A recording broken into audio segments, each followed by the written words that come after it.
Nós vamos ler, irmãos, do verso 22 até o verso 33. Efésios 5, 22 a 33. Acompanhe a leitura. Diz assim a palavra de Deus: As mulheres sejam submissas ao seu próprio marido como ao Senhor, porque o marido é o cabeça da mulher, como também Cristo é o cabeça da igreja, sendo este mesmo o Salvador do corpo. Como, porém, a igreja está sujeita a Cristo, assim também as mulheres sejam em tudo submissas ao seu marido. Maridos, amai vossa mulher, como também Cristo amou a igreja, e a si mesmo se entregou por ela, para que a santificasse, tendo-a purificado por meio da lavagem de água pela palavra, para a apresentar a si mesmo igreja gloriosa, sem mácula, nem ruga, nem coisa semelhante, porém santa e sem defeito. Assim também os maridos devem amar a sua mulher como ao próprio corpo. Quem ama a esposa, a si mesmo se ama. Porque ninguém jamais odiou a própria carne, antes a alimenta e dela cuida, como também Cristo o faz com a igreja, porque somos membros do seu corpo. Eis porque deixará o homem a seu pai e a sua mãe, e se unirá à sua mulher, e se tornarão os dois uma só carne. Grande é este mistério, mas eu me refiro a Cristo e à igreja. Não obstante, vós, cada um de per si, também ame a própria esposa como a si mesmo, e a esposa respeite ao marido. Amém. Vamos ter uma palavra de oração, irmãos. Feche seus olhos. Bondoso Deus e eterno Pai, nós te louvamos e te agradecemos, Senhor, pela rica oportunidade que o Senhor concede a cada um de nós de aprendermos um pouco mais da tua palavra. Usa teu servo para que possa transmitir o conhecimento da tua palavra, para que sejamos todos edificados e o Senhor glorificado. Ajuda-nos, ilumina-nos, abre nosso entendimento, dá-nos entendimento. Assim oramos em nome de Jesus Cristo. Amém.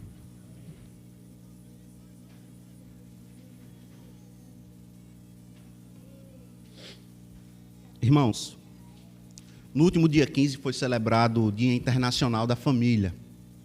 Pensando nisso, então, resolvemos trazer uma palavra sobre o casamento, né? Inicialmente, nossa intenção era falar até o comecinho do capítulo 6, quando também é falado aqui sobre a relação dos pais com os filhos. Mas, então, decidimos, pensando melhor, decidimos encurtar um pouco, pensando que talvez não desse tempo, né? Deixamos só até aqui o verso 33, relação do marido com a esposa com o marido.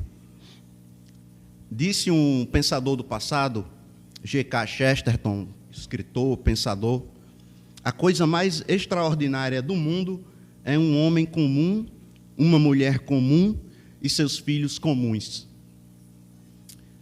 Existem forças hoje em dia, irmãos, como sempre houve, ocultas, que militam contra a família, a saber, as forças do inimigo das nossas almas, que quer destruir a família, obra do Senhor. Como também há forças explícitas, nós conhecemos muito bem, e você deve lembrar, por exemplo, da última instrução dada pelo pastor Fúvio aqui, falando sobre secularismo.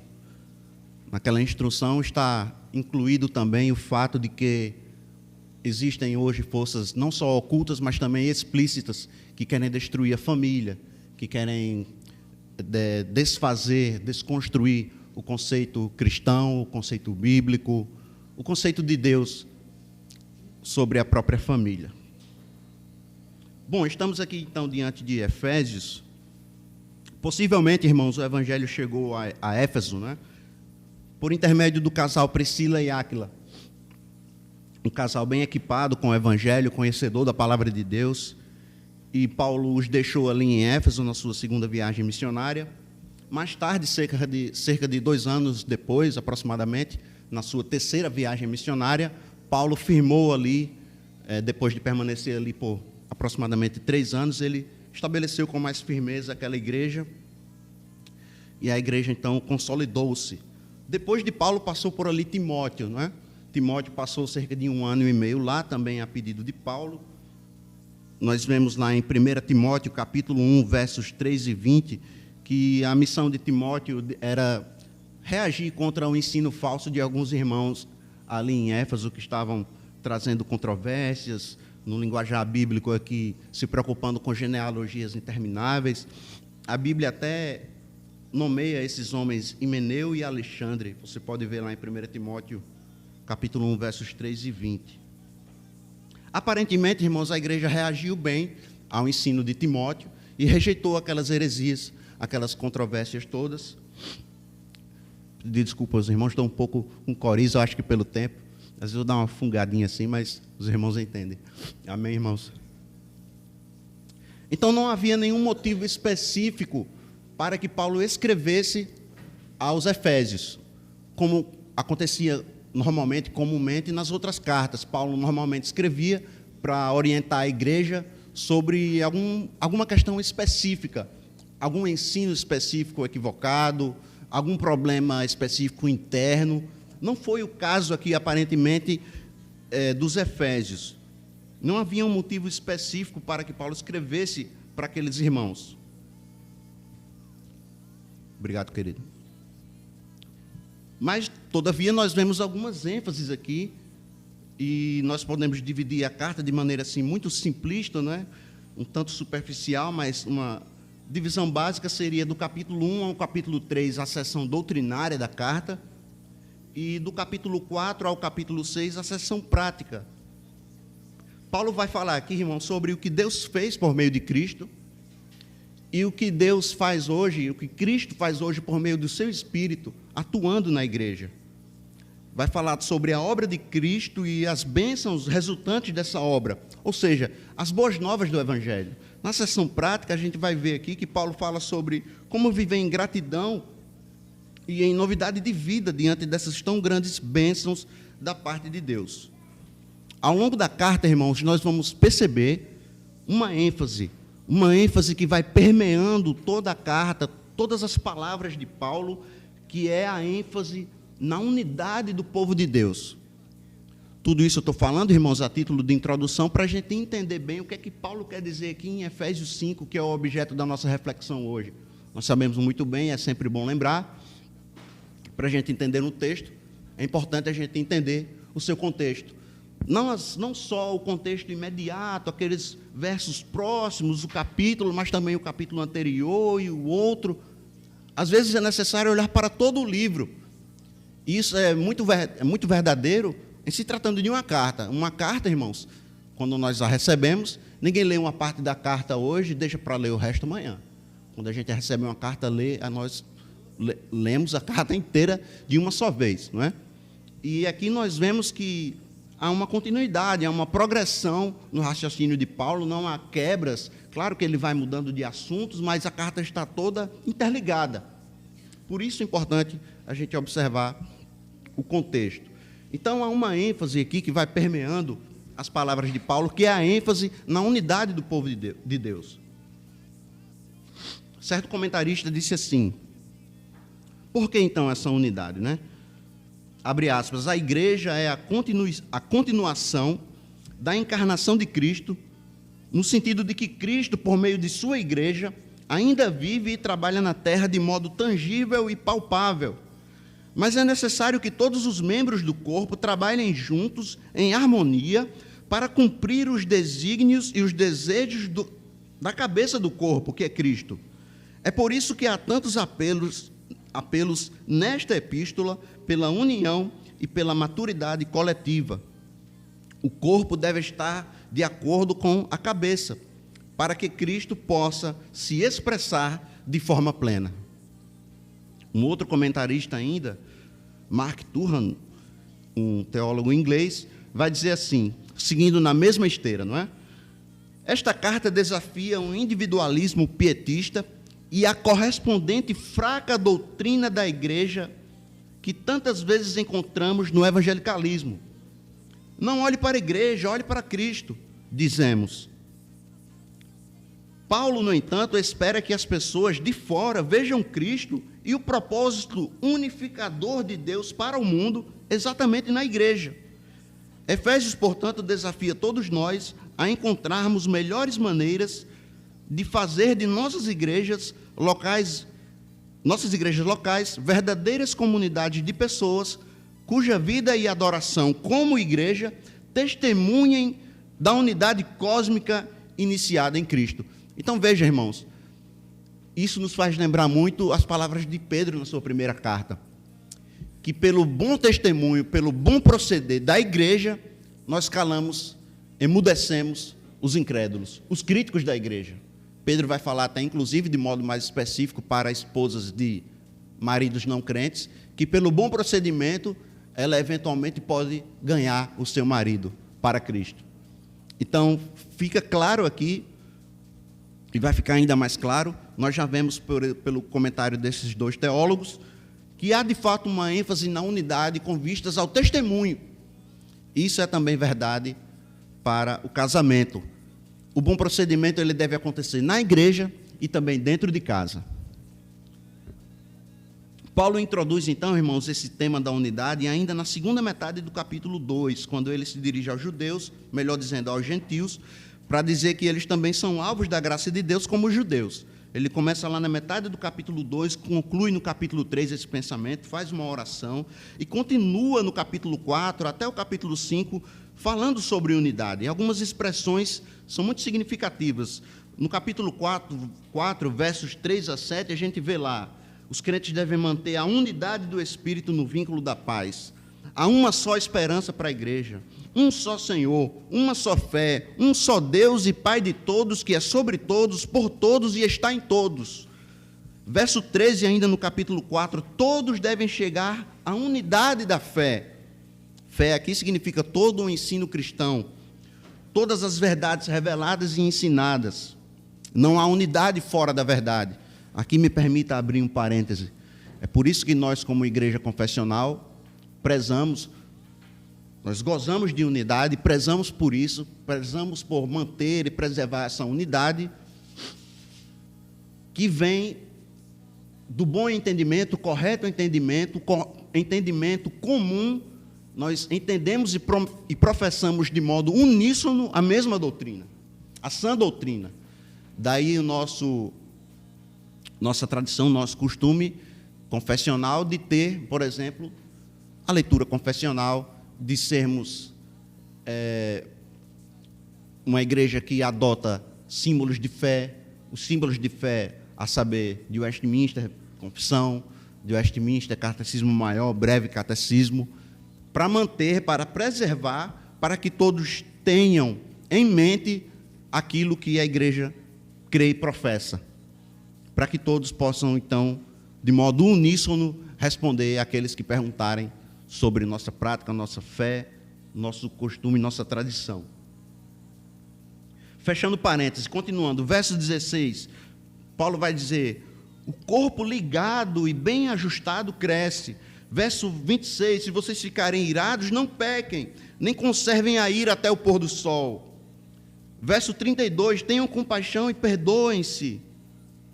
E finalmente a gente chega no capítulo 5, irmãos, e ele já abre assim no capítulo 5, sede, pois, veja o pois conectando o capítulo 5 ao capítulo 4, como falei, é uma carta, cada capítulo é a continuação do anterior, não há uma descontinuidade, não há uma quebra, mas há uma continuidade, uma progressão, o raciocínio continua, é uma carta só.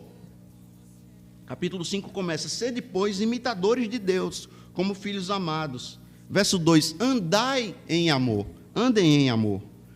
No final do capítulo 5, irmãos, nós temos o verso 21, que serve como uma espécie de introdução para a seção que nós lemos aqui, que será o objeto da nossa reflexão.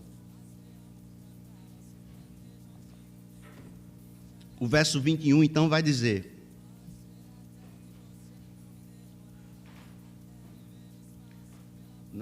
verso 20, dando sempre graças por tudo ao nosso Deus e Pai, em nome de nosso Senhor Jesus Cristo, sujeitando-vos uns aos outros no temor de Cristo. Veja, sujeitando-vos uns aos outros, Isso fala de quê, irmãos? Submissão mútua. É o princípio que deve reger o casamento. É a base, o alicerce sobre o qual o casamento deve ser firmado. Cristo, é claro, mas este princípio, essa ideia que nós não podemos perder de vista, é o princípio da submissão mútua. Então veja, irmãos, a mulher, ela não foi, alguém já disse, não é? A mulher não foi tirada da cabeça do homem para dominá-lo. Também não foi tirada dos pés do homem para ser pisada por ele, mas foi tirada da sua costela, da costela do homem, para estar ao lado dele. No verso 22, então, irmãos, que é o primeiro verso aqui que nós vamos analisar, pensar e tentar entender, as mulheres sejam submissas ao seu próprio marido como ao Senhor. Então, de novo, irmãos, não podemos perder de vista o ensino de Paulo na carta, que é um ensino sobre a unidade, sobre o amor e a submissão mútua. Esse é o ensino geral da carta, mas também o ensino geral da própria Bíblia, sobretudo do Novo Testamento. O ensino de que somos todos iguais perante o Senhor. Gálatas 3:28 vai dizer: não pode haver judeu nem grego, nem escravo nem liberto, nem homem nem mulher, porque todos vós sois um em Cristo. Filipenses 2:3, nada façais por partidarismo ou vanglória, mas por humildade, considerando cada um os outros superiores a si mesmo. Ah, César, mas aí está falando das relações interpessoais na igreja, no ambiente eclesiástico. Irmãos, o princípio vale para tudo. Para todas as relações, não só dentro da igreja, mas também dentro de casa. Cristo é o Senhor de todos, o Pai de todos, que está em todos e age em todos. E todos foram feitos um em Cristo. Então a gente não pode manter esse princípio só nas relações de um irmão para com o outro irmão, mas também do homem para com sua esposa e vice-versa. Paulo, então, aqui, irmãos, do verso 22 ao 24 primeiro, que é quando ele se dirige para a mulher, ele não está contradizendo suas palavras, nem o ensino da palavra de Deus. Espera aí, Paulo vinha falando em unidade, alguém pode argumentar, né? Os inimigos da família. Ah, parece que Paulo agora mudou de ideia, ele estava falando em unidade e mudou de ideia e vem dizer agora que a mulher seja submissa. Diz que está com frio. Paulo não mudou de ideia, irmãos. Ele não está se contradizendo aqui. Por quê, irmãos? Porque Deus que criou a família, criou todas as coisas, inclusive a família, Ele que é o Criador, Ele instituiu as autoridades em geral e instituiu princípios para que as autoridades exerçam o seu papel, cumpram o seu papel. Estabeleceu um padrão, portanto, para as autoridades, estabeleceu também um padrão para o casamento. Porque em qualquer agrupamento humano, irmãos, é necessário que haja uma liderança para dar um norte, para que as coisas fluam. Isso é muito prático, é muito pragmático. Não é diferente no casamento. Todavia, irmãos, a liderança cristã, ela difere da liderança do mundo. O líder cristão não é como o líder do mundo. Ele tem outros princípios, se baseia em outros valores. Não como o líder do mundo vai pensar. O líder cristão vai pensar de outro modo. Então, a submissão da mulher ao marido, ela deve ser como, irmãos? Como ao Senhor. Perdoe, como ao Senhor. Como está escrito aqui. É uma submissão voluntária, em amor, de modo a honrar a liderança do marido. E percebam, irmãos, que a referência é sempre o Senhor, como ao Senhor. Veja no verso 24, como porém a igreja está sujeita a Cristo. Como é que a igreja se sujeita a Cristo, irmãos? Também em amor, de modo voluntário, nunca forçadamente, nunca por obrigação, irmãos, nunca. Alguém pode argumentar, não é? Alguém mais perspicaz assim, irmãos, todos nós somos escravos de Cristo. Irmãos, é verdade que uma vez salvos, servos do Senhor, somos escravos dele. Todavia, o Senhor nunca nos forçou a sermos seus servos. Ninguém está aqui por força nem por violência, mas pelo seu espírito. Então, esse princípio vale para o casamento também. Então, veja que a referência é ao Senhor. A submissão é sempre voluntária. Ela é voluntária e racional. Entendendo que essa é a vontade de Deus, eu vou me submeter para honrar a liderança do meu marido, porque Deus, que é o criador da família, estabeleceu esse padrão, que o homem seja o cabeça, como Cristo é o cabeça da igreja.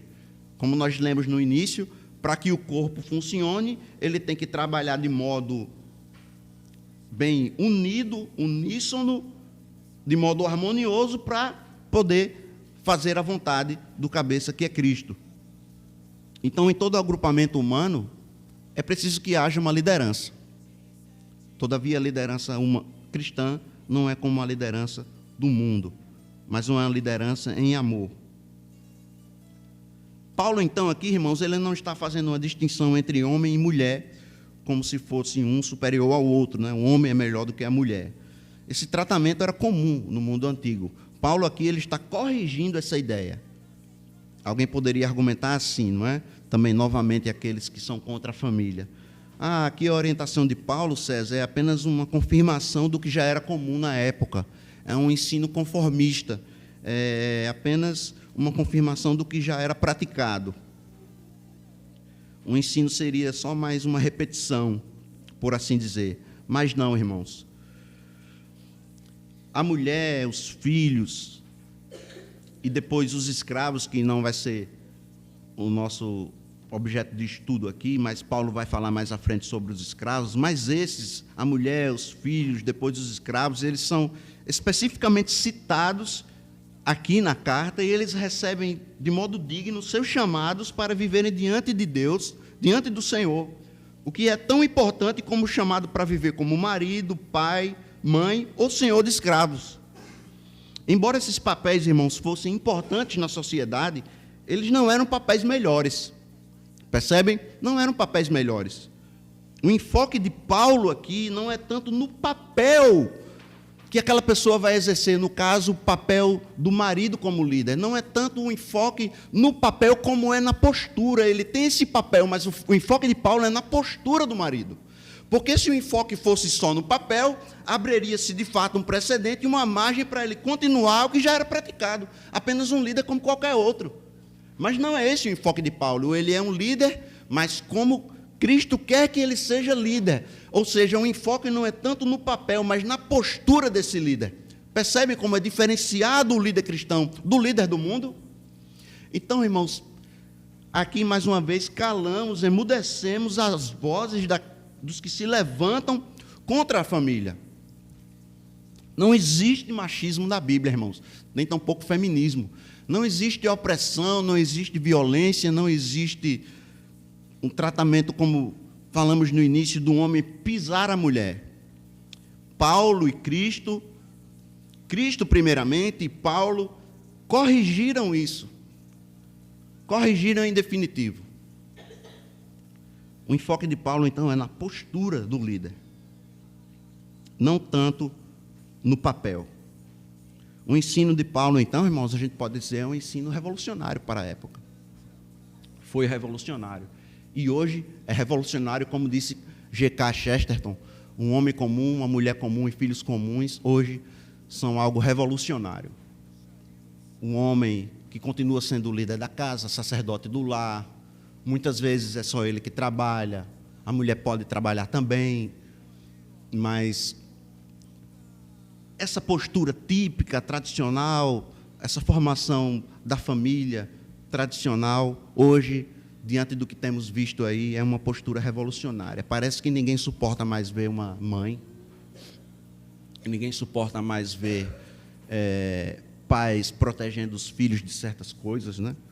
Mais uma vez fazendo menção aqui ao que o pastor ensinou no último domingo, no relativismo, no secularismo, a ênfase na sensualidade, não só na sensualidade, mas na própria sexualidade desenfreada. Todos devem lembrar aqui, irmãos, não tem muito tempo, alguns anos, evento que ocorreu no Santander Cultural. Todos lembramos aqui, irmãos, o que houve, não é? Mas aí alguém se levantar e dizer: olha, um adulto não é para ficar nu na frente de um filho, como houve aquela senhorinha que apareceu na TV, né? Mas por que não pode? Porque é uma criança. Então é revolucionária essa postura hoje. Defender a família, defender que criança é criança, que mulher é mulher, que pai é pai. As pessoas não aguentam isso, mas tem que engolir, porque é o que a Bíblia ensina e nós não vamos abrir mão dela. Vamos continuar seguindo o que o Senhor ensinou. E quem quiser fazer diferente tem toda a liberdade. Continuando então, irmãos, saímos agora dessa sessão que fala sobre a mulher sendo submissa. Vamos falar sobre a liderança do marido amando a mulher.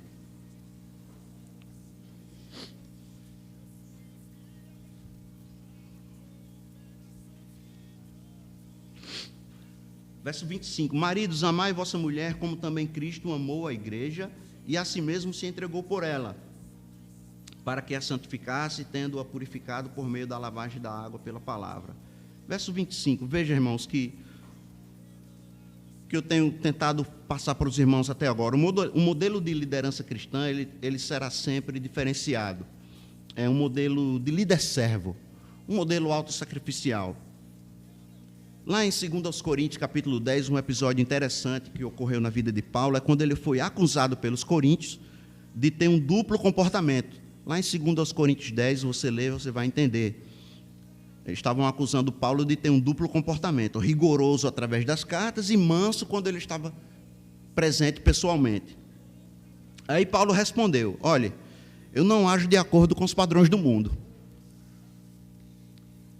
Eu estava esperando, né? Paulo diz, eu estava esperando, ele estava esperando, ele não diz, nós entendemos isso, que Paulo estava esperando para que aqueles irmãos mudassem de comportamento e passassem a obedecer a Paulo, a sua autoridade apostólica.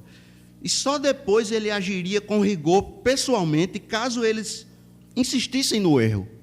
Não é que ele estava sendo de ânimo dobre, dupla personalidade. Não, Paulo estava sendo longânimo.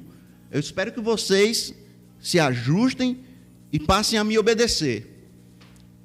E aí sim, pessoalmente, se for necessário, eu vou agir com rigor para com aqueles que insistem em desobedecer, insistem no erro, e insistem em questionar a minha autoridade. E aí um comentário sobre essa passagem do veterano professor de Bíblia, Lawrence Richards, muitos livros em português, ele diz assim, abre aspas, tendemos a pensar em autoridade como algo essencialmente rigoroso, mas no corpo de Cristo o seu uso é marcado por uma delicadeza distinta. Na abordagem de Paulo, até mesmo os coríntios não perceberam sua autoridade. Em sua antiga maneira de compreender as coisas, não conseguiam entender porque o apóstolo simplesmente não insistia, não mandava e nem exigia. Por que Paulo agiu assim, irmãos? Com tanta leveza, com tanta brandura, porque ele sabia que sua autoridade vinha do Senhor. E ele não precisava, como dizemos no bom português, irmãos, dar carteirada. Não precisava.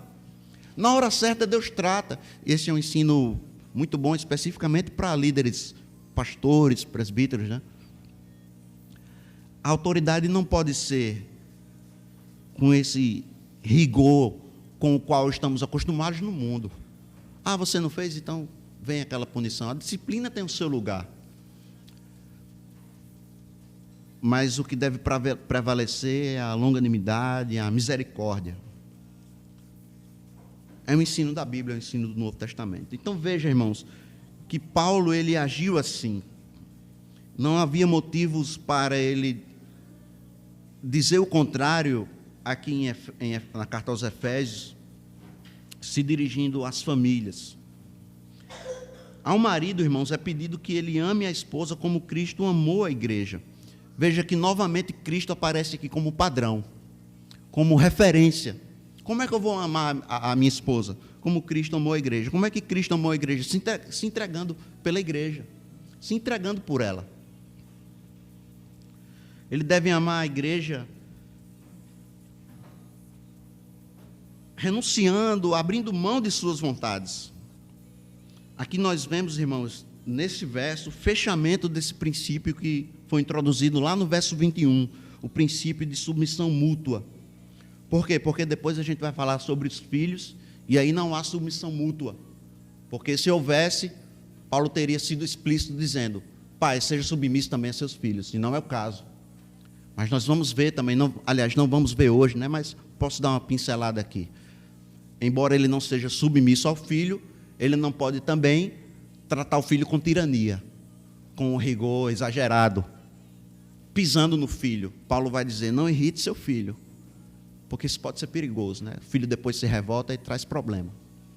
Então, vá com calma e exerça a disciplina conforme manda o Senhor. Instrua-os no Senhor. Seja um líder do seu filho no Senhor. Mas o nosso foco aqui ainda é o marido. Então, esse princípio de submissão mútua fica claro aqui, irmãos, dos versos 22 ao verso 24, ao verso 25. A mulher se submete ao marido, o marido se submete à mulher entregando-se por ela. Veja que quando a mulher se submete ao marido, ela abre mão de muita coisa, submetendo-se a ele, acolhendo, aceitando a sua liderança, muitas vezes querendo fazer algo, mas em prol do convívio harmonioso, entendendo que ele é o cabeça, ela procura renunciar às vezes a algumas vontades. Da mesma maneira o homem, irmãos. Será que ela está certa mesmo? Me perdoe aqui a brincadeira, às vezes as mulheres não entendem as coisas, as mulheres são tudo... Às vezes o homem solta essas, né? Assim, às vezes, até o homem cristão, ele quer dar uma assim de machista, né? Mulher não sabe de nada. Olha aí, tem que ser a mulher fazendo isso no trânsito, né? Bom, deixando as brincadeiras de lado, irmãos, também o homem, ele renuncia a vontades. Ele precisa entender que, às vezes, a mulher tem uma percepção a qual ele não tem. A mulher tem uma percepção que o homem não tem. Todo mundo aqui já viu vídeos, irmãos, nas redes sociais. O marido tenta encontrar uma coisa na casa, não consegue, mas a mulher consegue. A mulher se assemelha, sabe o que, irmãos? Aqueles mecânicos daquelas oficinas assim, naqueles bairros mais simples assim, não oficinas grandes e sofisticadas, mas naquela oficina de bairro, né? O mecânico não tem tudo organizadinho em caixinhas, alguns têm, mas não é sempre o padrão, né? Onde é que está a chave tal? A chave 916. O mecânico sabe onde está. Se a gente entrar na oficina, a gente não acha, mas o mecânico acha. A mesma coisa a mulher. Então, ela tem uma percepção diferente da nossa. Ela tem um tato, na linguagem musical, um feeling, que um homem muitas vezes não tem. Então, ele tem que submeter-se, ele tem que entregar-se, entender humildemente que a mulher, muitas vezes, está certa. E ele é errado. É a submissão mútua, irmãos. No mundo não é assim. Muitas vezes, né? Se está errado e ninguém abre mão, a mulher está errada, não aceita, o homem está errado, não aceita, e aí tem logo uma briga, e aí já viu. Então, na prática, irmãos, entregar-se é o mesmo que submeter-se, porque na prática, submeter-se e entregar-se, ambos significam desprezar a própria vontade. Se não houver renúncia no casamento, o casamento não anda, ele não flui. Quando cada um só pensar em si, não dá certo. E aí nós chegamos aqui nos versos 26 e 27, que são um tanto complexos. Diz assim, final do 25, né? Cristo amou a igreja, como Cristo amou a igreja, e assim mesmo se entregou por ela. Verso 26, Cristo se entregou por ela para que a santificasse, tendo-a purificado por meio da lavagem da água pela palavra, para apresentar a si mesmo igreja gloriosa, sem mácula, nem ruga, nem coisa semelhante, porém santa e sem defeito. Veja, aqui nos versos 26 e 27, irmãos, a gente vê que Cristo, ele não morreu apenas para trazer o perdão para a igreja, mas também para prepará-la para o seu encontro com ele. Cristo santifica a igreja, e a igreja se empenha também e busca a santificação. Isso nós entendemos, né? O batismo, como a gente leu hoje na leitura confessional, o batismo é um símbolo, que ele simboliza a purificação, marca também de modo simbólico a nossa união com Cristo. tudo isso nós entendemos, né? A entrada do cristão, por assim dizer, embora ele já faça parte desde o momento que crê, mas o batismo é um símbolo dessa entrada no corpo de Cristo e o início do seu processo de santificação. No entanto, irmãos, a pergunta que se faz aqui, que se coloca é: o que é que isso tem a ver com casamento? Essa que é a pergunta. Qual é a relação entre essa descrição que Paulo fez e o casamento? E aqui, irmãos, eu vou lançar a mão do que disse John Stott. Ele diz assim: Cristo se entregou pela igreja a fim de torná-la tudo o que ele gostaria que ela fosse. Portanto, o marido deve se entregar à esposa de modo que ela venha a desenvolver todo o seu potencial em Cristo. Pelo exemplo do marido, ela é inspirada a viver de modo piedoso. E num ambiente sadio, sem ser sufocada, ela consegue ser ela mesma em Cristo. Foi isso que disse John Stott. Eu acho uma interpretação bastante boa, razoável. Não só razoável, mas boa. Então, assim como Cristo entregou-se pela igreja, para que ela se tornasse aquilo que Cristo gostaria que ela fosse, o homem se entrega à mulher para que ela seja aquilo que Cristo quer que ela seja. Ele precisa se entregar a ela e dar espaço para ela, para que ela desenvolva o seu potencial de mulher cristã. Em Cristo, ela seja tudo aquilo que Deus quer que ela seja. Se ele não entregasse, não abrir mão, muitas vezes, de suas vontades e sufocá-la, prendê-la, ela não vai desenvolver o seu potencial como mulher cristã, como serva de Deus. Então é por isso que deve haver essa submissão mútua. É preciso que haja espaço para o marido, que haja espaço para a mulher. O marido tem que ter espaço, a mulher tem que dar espaço e permitir, dar liberdade para que ele exerça a sua liderança. O marido tem que dar espaço para que a mulher seja mulher e tenha suas vontades, tenha seu espaço, desenvolva seu potencial, sem sufocá-la. Como dizem aí, não gosto muito desse linguajar, mas ele é correto também. Não gosto do linguajar para não identificar, para a gente não se identificar, né, muitas vezes, com quem fala essas coisas. Mas a ideia está correta. Para que não se crie no lar um ambiente tóxico. Percebe, irmãos? Consegue compreender isso? Então o marido tem que dar espaço para a mulher, para que ela se desenvolva o seu potencial como mulher de Deus. Versos 28 a 30, estamos caminhando para o final. Versos 28 a 30 é bastante óbvio, não há o que comentar aqui, né? Paulo vai dizer: o marido deve amar a mulher como o próprio corpo, né? Os dois, na verdade, são uma só carne. Quem não ama o próprio corpo, quem não ama a esposa, que é o seu próprio corpo, não se ama, né? Então, se eu tenho a minha mulher que está sempre comigo, eu não a amo, também não estou me amando. Minha mulher que está sempre comigo, sempre me ajuda, eu trato ela mal, eu estou tratando mal a mim mesmo, é a minha esposa, né? Então, é bastante óbvio aqui, é muito claro, porque ninguém jamais odiou a própria carne. Minha esposa, quem é minha esposa, se eu a odeio, eu a trato mal, eu estou tratando mal a mim mesmo, né? Porque somos membros de seu corpo, verso 30 conclui. E ainda Paulo lança a mão de Gênesis 2:24 aqui no verso 31, né? Se os dois são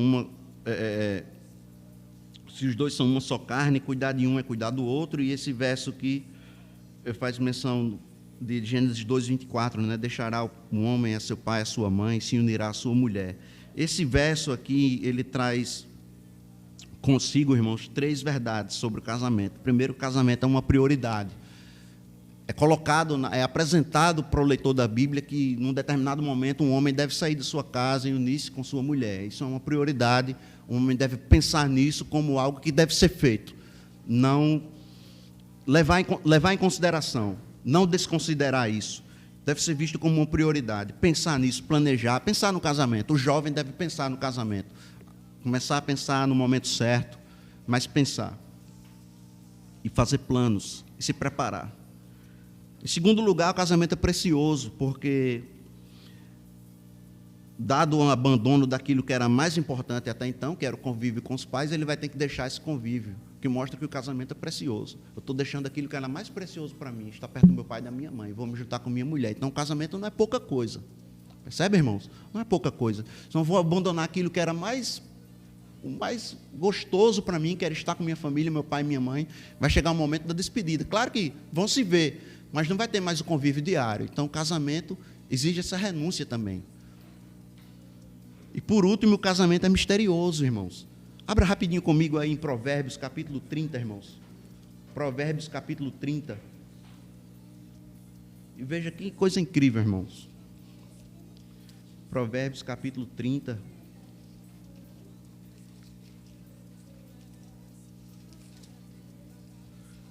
Versos 18 e 19, que dizem assim: há 3 coisas que são maravilhosas demais para mim. Sim, há 4 que não entendo: o caminho da águia no céu, o caminho da cobra na penha, o caminho do navio no meio do mar e o caminho do homem com uma donzela. O sábio diz que isso é uma coisa misteriosa. O casamento é um mistério, irmãos. Mistério no bom sentido da palavra, na melhor acepção da palavra. Quando um homem se une com uma mulher.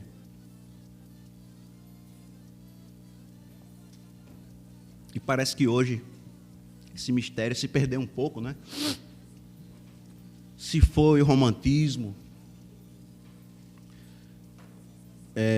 muito do que é bom e que trazia emoção e fascinação para nós se perdeu, muito se perdeu. Não se acabou, mas muito se perdeu. Então, o pastor Fúvio falava no último culto aqui sobre a arte, por exemplo. Então, o romantismo deu lugar à pornografia, à sensualidade desenfreada, né? Então, sim, antes, até na nossa realidade aqui no Nordeste, eu gostava muito, quando eu era criança, especialmente, acredito que marcou a infância de muitos aqui, aqueles forróis que a gente escutava, vinham todos, a maioria lá do Ceará, nas bandas do Ceará. Então, por mais que houvesse ali uma piada, um duplo sentido, mas o que prevalecia era o senso de romantismo. Hoje a gente vai ouvir, nem convém falar aqui aos santos, o que é que a gente ouve nessas músicas, né? E, na verdade, até, abrindo parênteses aqui, uma crítica musical, dizem que é forró, mas nem é, né, irmãos? É outra coisa aí, chamem de outra coisa, mas forró mesmo não é não. Então, veja, o casamento é misterioso. E no verso 32, Paulo diz: grande é este mistério, mas eu me refiro a Cristo e à igreja. Ou seja, o mistério da relação de Cristo com a igreja é misterioso. E parece que o casamento é muito mais. E no verso 33 ele conclui dizendo: não obstante vós, cada um de per si, também ame a própria esposa como a si mesmo, e a esposa respeite ao marido. Então veja que no final, irmãos, a ênfase é essa. É o papel de cada um, mas não só o papel, é a postura. É a postura de cada um. O marido deve amar a sua esposa, amar é se entregar por ela, é dar espaço para ela, é procurar entendê-la e reconhecer que quando ele erra, dá a mão à palmatória, dá o braço a torcer e reconhecer que está errado. E a esposa, por sua vez, respeitar o marido, é aceitar a sua liderança, é dar espaço para que ele seja líder. Me permita contar rapidinho um caso lá, na minha casa mesmo. Nós temos nossa filha, e às vezes a gente se chateia com os filhos, né? E minha esposa um dia chateou-se, aí soltou uma palavra assim mais dura com Letícia. Sim, magoou a Letícia, não é? E aí eu ouvi, mas fiquei calado. Ela veio falar comigo, disse: pai, por que mamãe falou aquilo comigo? Primeiro ela disse: pai, mamãe falou tal coisa comigo. Ela disse: calma, filha, ela está chateada, fica aqui do lado do papai. Ela ficou lá querendo chorar. Passou-se algum tempo, irmãos, alguns minutos, ela trouxe o assunto de volta à tona e falou: pai, pergunte à mamãe por que ela disse aquilo comigo. Aí eu falei: você errou. Para minha esposa, precisava aquela palavra dura daquele jeito? Repreenda, mas não assim. Magoou o coração da menina. Você errou. E aí ficou calado assim, depois reconheceu. Então percebe, irmãos, esse exemplo simples do dia a dia, ele serve para ilustrar isso, que tanto um homem como uma mulher precisam reconhecer quando erram nesse caso específico, lá da minha casa, ela poderia se insurgir contra mim, dizendo, não, eu acertei, eu fiz o certo mesmo, ela precisava ouvir. Mas ela não se insurgiu e permitiu que eu exercesse a liderança no lar ali, sobre ela, entendendo que a postura dela não foi a mais correta. Ela não se insurgiu, mas acatou e aceitou a minha liderança. Verdades práticas para concluir, irmãos. Primeiro, que nós tenhamos o casamento em alta conta. Se nós tivermos o casamento em alta conta, entendendo que o casamento, a família, é a mais importante das instituições criadas por Deus, nós vamos nos empenhar em procurar fazer valer o casamento e vamos tocar bem o casamento, se nós tivermos o casamento em alta conta. Famílias saudáveis, todo mundo sabe, formam igrejas saudáveis. Uma das orientações básicas, irmãos, na Bíblia, em mais de um lugar, dadas aos que pretendem ser obreiros, por exemplo, é que eles governem bem a casa. O lar deve ser o melhor lugar do mundo. Me lembro agora de Mateus, ele não está aqui, ele sempre diz, né? Ele gosta de postar lá no Instagram, está na igreja e bota assim, o melhor lugar do mundo. Mas eu peço licença para dizer, é verdade, mas a rigor, o melhor lugar do mundo é o nosso lar, a nossa casa. Dizem que Abraham Lincoln, ele ficava até tarde em reuniões, não porque gostasse das reuniões, mas porque muitas vezes voltar para casa era um pesadelo para ele. O casamento, ele pode ser uma terapia emocional, mas pode ser também um transtorno emocional. Se você chega na casa, a mulher está sempre de mau humor, ou o marido também, não há uma palavra de acolhimento, não há alegria, ou a mulher ou o marido está fazendo uma coisa e nem liga quando o pai ou o marido chega e continua fazendo aquilo lá, não volta as atenções para aquele que acabou de chegar, para receber, para acolhê-lo e viver a vida comum do lar. O que eu estava fazendo agora eu paro e volto as atenções para a família. Lia Luft, articulista da revista Veja, que faleceu há alguns anos, disse, muitas vezes não falta amor no lar, mas humor. E aí eu me lembro de um vídeo que vocês também devem ter visto, daquele juiz lá dos Estados Unidos, que ele sempre faz uma brincadeira, não é? Não me lembro agora o nome dele, sempre faz uma brincadeira com aqueles que estão ali sendo julgados, entrevistados, e aí tem um vídeo interessante de uma senhora com o seu esposo, já idosos, e ela está ali porque foi flagrada ultrapassando o limite de velocidade. Ela diz, não foi eu não, foi ele, meu marido aqui, é porque o carro está no meu nome. Aí eu não vou levar a culpa não, foi ele. Aí o juiz já começa a rir, né? Você aguenta isso todo dia? Aí o senhor, né, ele dá uma risada. Veja, irmãos, a postura dele, que é linda e que é maravilhosa. A reação dele foi essa. Ele dá uma risada, meritíssimo. Eu todo dia enfrento isso. Aí ela solta com aquela voz, ela tem um semblante assim, de brabeza, sabe, irmãos? Aí diz, é meu marido. Estamos muito bem, felizmente casados há 50 anos. Aí olha para ele e diz, ou não é? Aí ele diz, Perceba, irmãos, o humor não pode faltar em casa.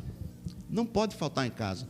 É preciso que haja esse momento de descontração, do lazer, de rir. Mesmo que haja preocupações e de fato há, para aqueles que não são casados ainda e vão casar, haverá momentos de grande sufoco e tsunamis verdadeiros no lar. Mas vocês têm que procurar levar da melhor forma. E a segunda verdade prática é que nos espelhemos em Jesus para todo e qualquer tipo de relacionamento que tivermos na sociedade, especialmente no casamento. Amém, irmãos? Agradeço a atenção dos irmãos, espero ter trazido alguma edificação, e lembre-se disso, não é um enfoque de Paulo tanto o papel, eu sou o marido, a ênfase dele é na postura, você é o marido, você é o líder, mas a sua postura tem que ser assim, porque você não é qualquer marido, é um homem de Deus. Eu sou assim, eu sou o líder, eu sou o patrão, mas não é qualquer patrão. Se você é um patrão crente, você é um patrão de Deus. Então você vai agir de maneira diferenciada, distinta dos outros líderes. Amém.